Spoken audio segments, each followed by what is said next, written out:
now we're going to be working with the Easitape extensions. So now we're going to be doing the color match, which is one of the most important steps in blending the extensions. So I usually like to work with more than 2 colors. And what's great about these is these colors already come with more than 2 colors in them. So usually with blondes, the more dimension, the more natural, and the easier it is to blend. So that's perfect for my highlight. And that's pure blonde. And that's perfect for my low light, which is pearl oak. So I'm going to begin putting the tape and extensions in now.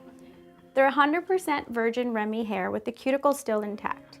The light one is pure blonde and the dark one is pearl oak. Easilocks tape extensions are one of my favorite type of extensions to work with. They're extremely flat to the scalp, they feel really, really natural, and down at the bottom you never get any type of tubiness. There's like a beautiful flare because of the width of the extension. You get a really hardy amount of hair that's sandwiched in between 2 extensions. So now we're going to begin our application. So what you do is you unpeel the tape,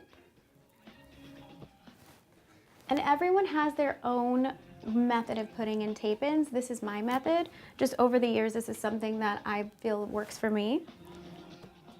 So you want to put it right at the scalp. And as you can see with the Easilock tape-ins, there's a serrated edge so that it just kind of blends in more with the root. So I like to put my extension flat and I like to lift up. And whatever hair wants to be in there is going to get picked up. And it's usually a perfect clean section. And then I clip it up.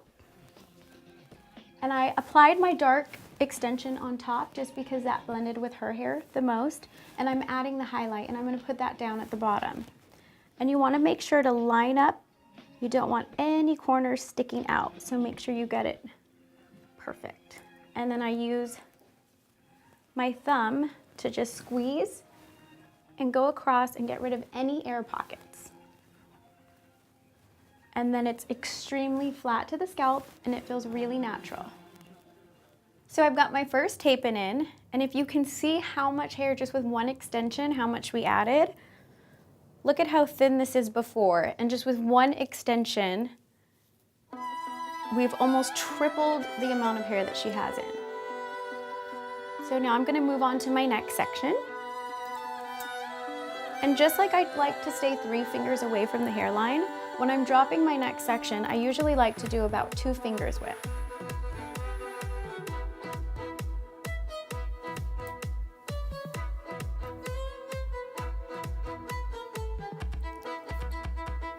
So there's my section. And even just with those 2 fingers, you can't even see the extension below. And look how flat it is. Even if I'm pressing this tight, like you can't even see it. Super natural. So now I'm going to put the second extension on my second row, which we are brick layering. So we've got one extension there, the one below, down below, in the middle. And now this one, right on the right side of it. Really easy. You can use a clip with the point at the edge. It's a great tool. And remember, keep your corners completely even. Squeeze and slide. And look how much hair we've added now with just 2 rows. So now I'm going to drop my third row, 2 fingers. Unless someone wanted to build a really full head, then you would go to 1 finger. But in this case, we're going to do 2. That's kind of like the average space for the rows. So on this row, we're going to add 3 extensions to brick layer the 2 below. And basically what brick layering is it fills in every single gap.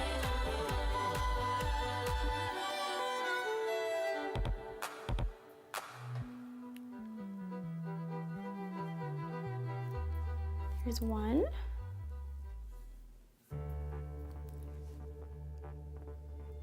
Here's 2.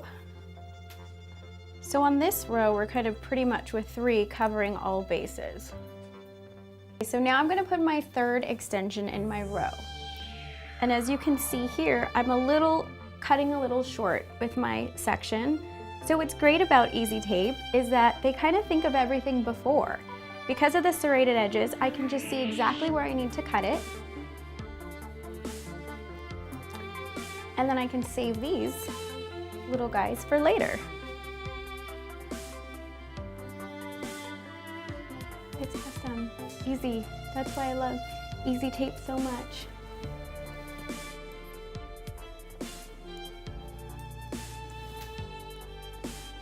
So on that top one, I cut 2 off. So now I know I just need to cut 2 more here.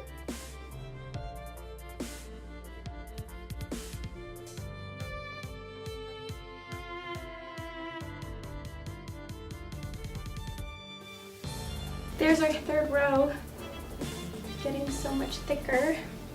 So now that I've got my third row in, I'm just gonna drop it so that you can see, because I really could stop here if I wanted. You see how quick that was? It took like 10-15 minutes. It's easy for you, easy for the client. And look how beautiful that is. We've added so much hair. We've definitely doubled the amount of hair that she had in before. So like I said, we can leave it here, but because I like a lot of hair, we're gonna do another row and put some more in.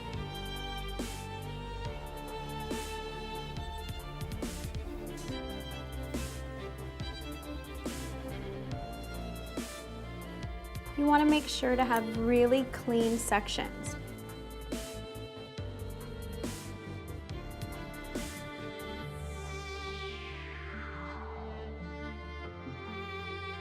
So I just finished my 4th row and I'm all done now.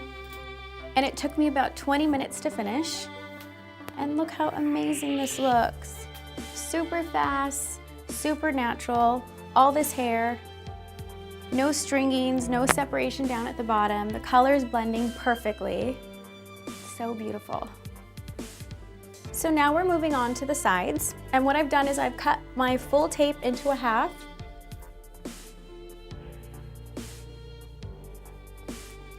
Just so that you can put smaller, thinner sections.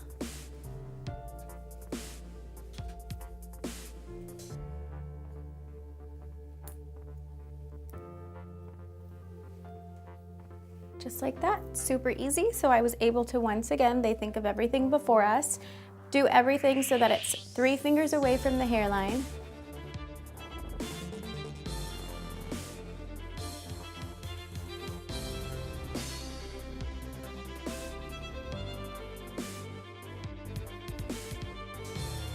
So one extra tip that you would do is you would flat iron the extensions just to make them last a little bit longer. So the client that would be a candidate for the flat ironing would be a client that shampoos more than, I would say, 3 to 4 times a week. Somebody that swims, or someone that works out and sweats a lot, or even someone with a coarser hair follicle, because then that means that they have oilier hair. So I didn't use it on my client today because she has finer hair, which is a lot more of a drier cuticle. So the extensions will last without the heat being applied. But if you were to use the flat iron, this is all that you would do. You would just hold it down for 2 seconds, remove it, and press down. And that's it. And basically what that does is it just heats up the glue a little bit to give you an extra hold. So as you can see, we've finished their full head of extensions. It took about 30 minutes to complete the entire head. There's no demarcation line, colors are blending perfectly. Look how natural it is. It's beautiful. Extremely flat to the scalp. You can put it up in a ponytail. Now it's ready for a cut and style. So now we're gonna start cutting into the extensions.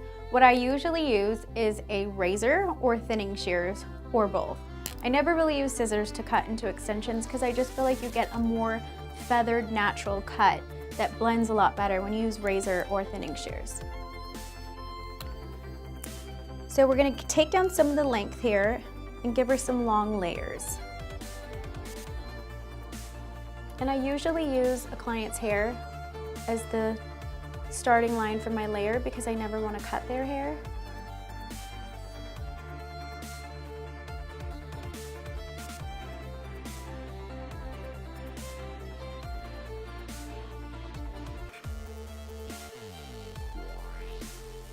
In the back with the layers, I'm using the same technique that I used on the side.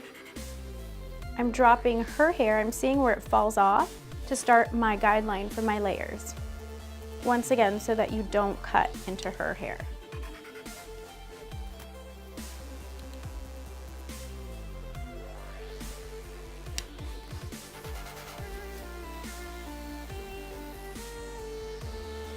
I think it's important to hold the razor at a 90-degree angle and really give it really long strokes. It creates more of a natural end.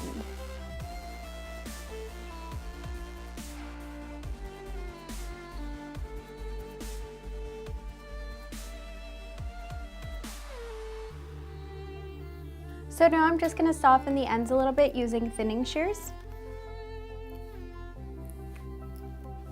After every cut, I usually like to just hit about an inch away from the ends just to blend everything even more.